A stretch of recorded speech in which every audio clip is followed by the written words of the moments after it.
नमस्कार दोस्तों, मैं चंदेरी की बहू धारिणी हूँ और अपनी सास की साड़ियाँ पहनती हूँ। ये मेरे सास के खजाने की एक नई सदस्य है और साल भर पहले ही इस खजाने का हिस्सा बनी है। इस साड़ी की कहानी बड़ी ही दिलचस्प है और उसका एक पात्र मैं भी हूँ।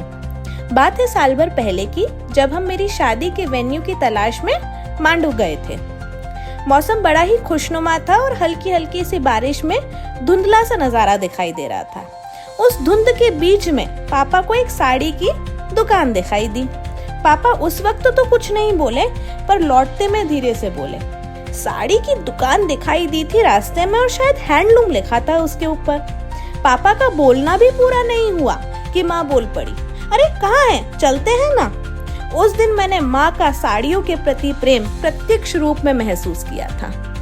मुझे समझ आ गया कि पति के दिल का रास्ता भले ही पेट से होकर जाता हो, पर माँ के दिल के रास्ते पर तो साड़ियाँ ही साड़ियाँ बिछी हैं। अब शुरू हुई उस दुकान को ढूंढने की जद्दोजहद। एक समय पर मुझे लगा कि हम वेन्यू की नहीं, इस साड़ी की तलाश में मांडू आए हैं।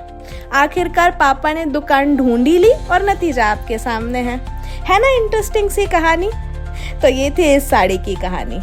अब साड़ियाँ तो बहुत है, तो रोज एक साड़ी, मेरी जुबानी, मेरी सास की कहानी।